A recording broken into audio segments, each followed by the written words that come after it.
Welcome into Locked On Phillies. In today's episode, the Phillies starting pitching has gotten better, but there's still a major weak spot in the rotation.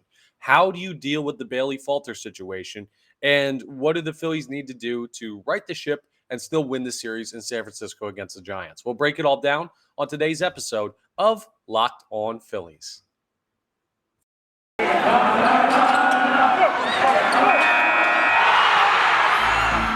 You are Locked On Phillies, your daily Philadelphia Phillies podcast. Part of the Locked On Podcast Network, your team every day.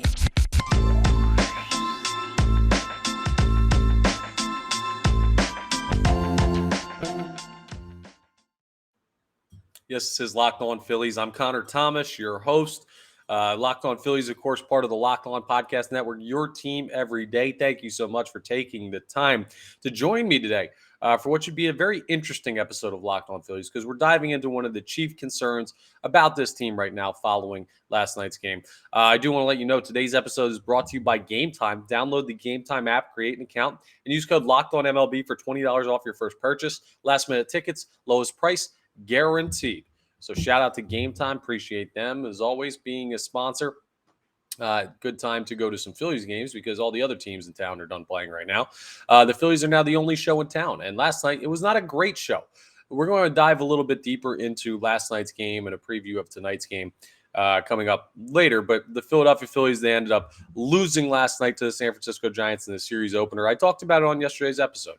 It was not a great spot for them. Bailey Falter hasn't been all that good. And, of course, she went with the opener in Connor Brogdon last night. And it was just kind of one of those situations where it didn't look like a good spot for the Philadelphia Phillies. The ESPN analytics said it didn't. I had a bad feeling about last night's game. They lose 6-3 after a 6-run second inning. The defense was bad in that inning. The pitching was bad. The defense feels more like a one-off, though. The main issue with this team right now is Bailey Falter cannot be in the starting rotation anymore. He just can't be. I'm sorry. I don't think he's an untalented pitcher at all. What this feels like to me, and I'm not expecting Bailey Falter to turn into this type of pitcher. So before you jump down my throat about this, just let me explain. It feels like the point last season where Jose Alvarado got sent down. He was abysmal.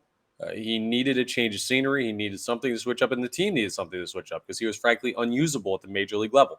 And he came back up, and down the stretch, he was one of the best relievers in all of baseball last year. He's carried that over to this year. Hope he gets healthy soon so the Phillies can have him back in that bullpen. But this feels like kind of that point for Bailey Falter.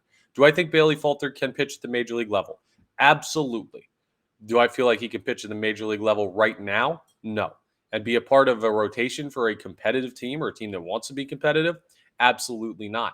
He's 0-7 to start the year. He's been just a non-factor for the Philadelphia Phillies. Sorry, that's not totally true. He's not just been a non-factor. He's been a negative factor. They can't find ways to win when he pitches. And they tried a different strategy last night. Rob Thompson went with the opener because a lot of Bailey Falter struggles have been in the first inning. So you go with Connor Brogdon in the first inning, who ends up loading the bases anyway. Now, Phillies luckily got out of it, but still, Bailey Falter had to come in with 2 outs in the first inning, which doesn't feel like too much of a difference than just letting him start himself and develop a rhythm. And then, still, his first full inning bit him, and he gives up 6 in the second, which none of them earned.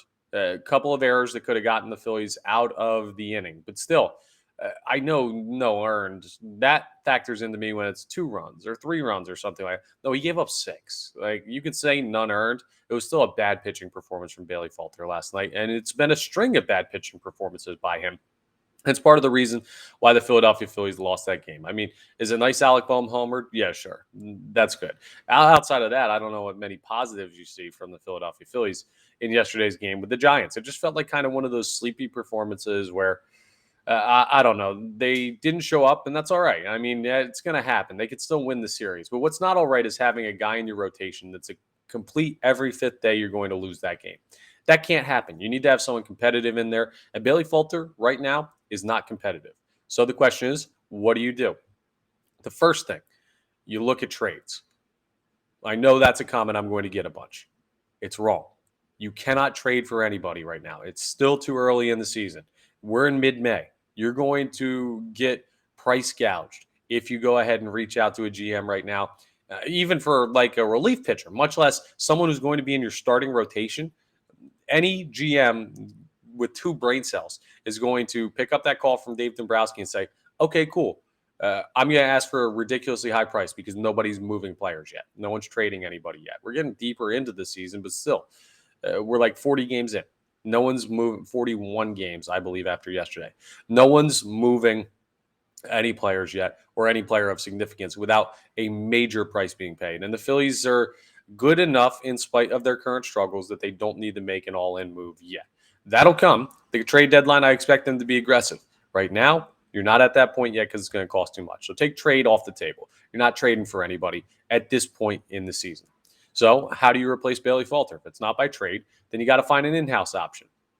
Who are your in-house options? Well, there's no other healthy starters. Andrew Painter has just started throwing flat grounds. He hasn't thrown off a mound yet. He's on a throwing program, but he's nowhere near ready. And even when he is ready, he's never pitched at the major league level before. He's never pitched at AAA before. So he's not a guy that you can count on being a savior for this team. I think he's super talented, and he could turn into that guy. But that's not a good strategy, is to count on a guy who just turned 20 years old, who's never pitched at this level. It's not like, I don't think it's insane, but I just don't think it's prudent to count on Andrew Painter as being a guy at some point. And even that being said, he's not healthy right now. He's still a ways away from coming back and pitching competitively. So he's out. Who else do you have in-house?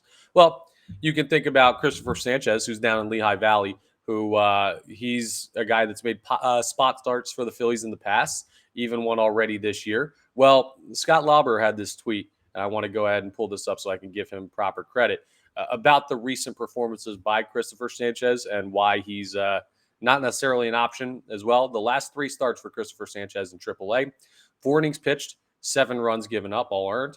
5 1/3 innings pitched, 6 hits, 2 runs, 2 earned, giving up 2 home runs for those 2 runs, though. And 4 innings pitched, 5 hits, 5 runs, 7 walks in that one. It's just, he's not good right now, not remotely at the AAA level. He's not your guy to call up to the major league level. That leaves you with one option. Now, I'm sure there are more. You could go with a different reliever or anything, but Matt Strom right now is in your bullpen. I trust Matt Strom starting more than I trust Bailey Falter starting right now. And that also puts you in a situation where you don't have to necessarily send down Bailey Falter. I would just swap their spots in the rotation. Bailey Falter goes to the pen. He's your new long-range lefty guy, and Matt Strom goes to the 5th spot in the rotation, and you give him a couple chances at it. And that at least gets you a couple weeks worth of time to go ahead and work through that. And then at that point, if you feel that something different is necessary, maybe a call-up of a Mick Abel, maybe we'll see how close Andrew Painter gets to being ready. I don't know. But right now, the only option to replace Bailey Falter is Matt Strom, in my mind. And I don't think that should be a hard switch to make. Strom's already started for this team multiple times this year. He's had some really good performances. The reason he went to the bullpen was Ranger Suarez came back healthy, and Bailey Falter's naturally more of a starting pitcher than Matt Strom is. Strom was brought in here to be in the bullpen. Falter was in contention for the 5th starter spot even when everyone was healthy. So I think that's why he got the nod originally, but now that experiment's done. We're not doing any openers anymore. We're not doing any Bailey Falter, giving him a chance to go to 0-8 on the year. No. Put him in the bullpen. Put Matt Strom in the rotation. Ride that out for a couple starts. See if that helps you out. I don't think that the Phillies, this is a fatal flaw of theirs because the starting pitching's been better lately. Ranger Suarez coming back helps. Taijuan Walker starting to maybe figure it out. Aaron Nola and Zack Wheeler seem to have worked themselves back into top-level form. So that's all good stuff. But you can't have an automatic loss every 5 days, and that's what Bailey Falter's turned into. It's unfortunate because I like the kid, and I think he could still help this team somewhere down the line. Just right now, he can't be in the rotation. So that's how I would attack it. If you disagree, if you have different thoughts on who should be that guy in the 5th rotation spot, well, go ahead and let me know. Jump in the comments, and we can discuss. But that's how I would go about it when it comes to how the Philadelphia Phillies should remedy this situation with Bailey Falter and a very, very weak spot in their rotation that's leaving them susceptible to losing every 5 days, which you can't do if you're going to try and track down the Braves or if you're even going to try and be competitive in a stacked National League. Coming up, we're going to talk a little bit about last night's game, a little bit more, preview tonight's game. So just go through a general housekeeping and let you know what the Phillies can do to right the ship tonight and who the guy is that needs to be really good for the Phillies to win. We'll talk about that as we continue. Locked on Phillies.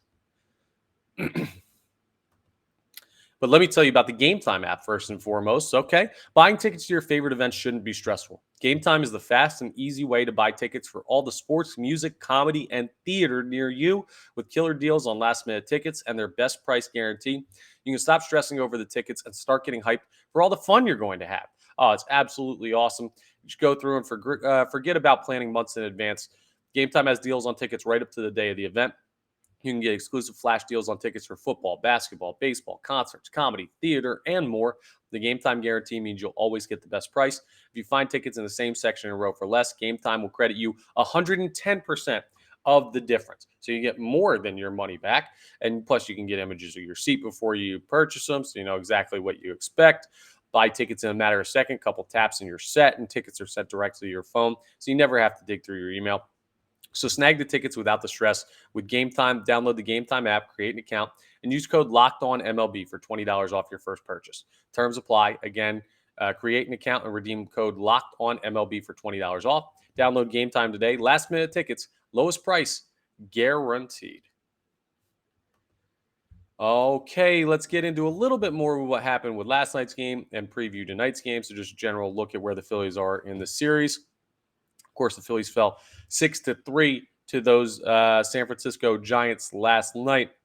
If you didn't stay up and see it, the big blow was Michael Conforto's 3-run home run in the second inning to go ahead and give the Giants the lead, and they'd make it a 6-run game there. Or sorry, not 6-run, because the Phillies had the 2 in the top of the second from the Alec Bohm home run, but made it a 4-run lead. They got 6 there.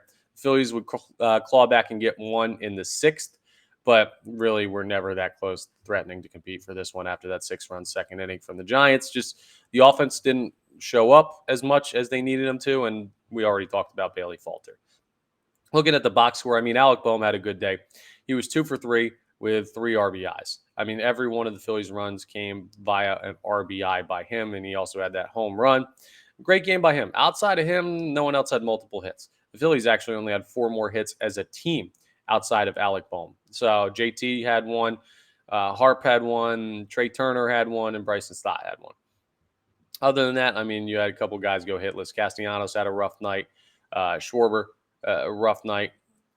I mean, Brandon Marsh, Edmundo Sosa, nothing. I mean, Schwarber walked 3 times, so he didn't really get the opportunity, but still. So what needs to happen in tonight's game? We know how they lost last night's game. I just wanted to go into it so that you were aware in case you didn't stay up and watch it. Nothing of too much significance in that one. Now, tonight, the pitching matchup is Zack Wheeler on the mound versus Alex Cobb. Alex Cobb's been really good this year. Zack Wheeler's, we know how talented he can be, but he hasn't had the best start. Wheeler's 3-2 with a 3.80 ERA. Cobb is 3-1 with a 1.7 ERA. He's been outstanding. A 1.24 WHIP. Wheeler's WHIP is actually better at 1.13. Wheeler's just gotten beat by, I don't know, bad timing, I guess, on the hits. But his WHIP's down enough. Very close number of innings pitched for both these guys. Cobb's allowed more hits, though. Wheeler has more Ks.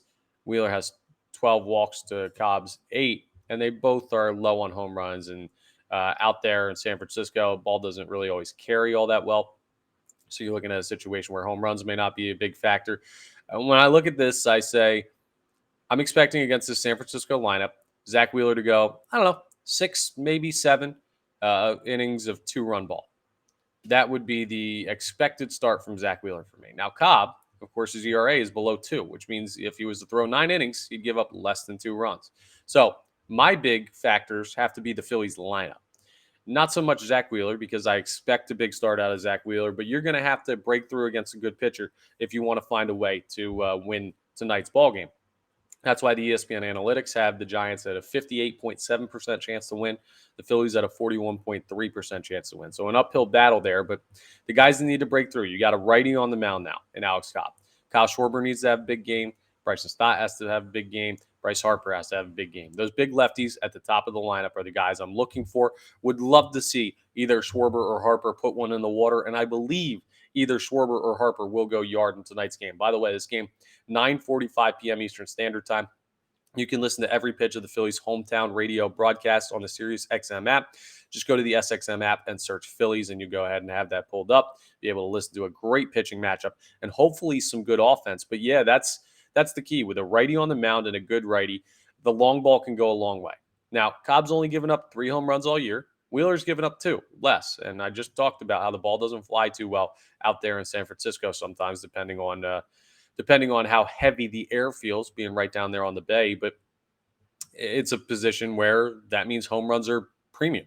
You can go ahead and get one, and it could change the course of the game. I don't see another 6-run inning coming tonight for either side. So chip away, put together good at bats. I'd expect the lineup to look very similar to what it looked like yesterday for the Philadelphia Phillies. So roll out the same thing and hope for a different result. Zack Wheeler is hugely important to this, and stringing along good starts continues to help build confidence. So I want to see him pitch well. This is not me saying like Zack Wheeler can have a rough start in the Phillies. It won't be on him if they lose. No, I'm just saying with a good pitching matchup on either side, it's going to be the defense, or not the defense, sorry, the offense, the hitters that make the difference in tonight's game, especially after a game yesterday where Alec Bohm was really the only guy in this lineup that seemed to want to show up.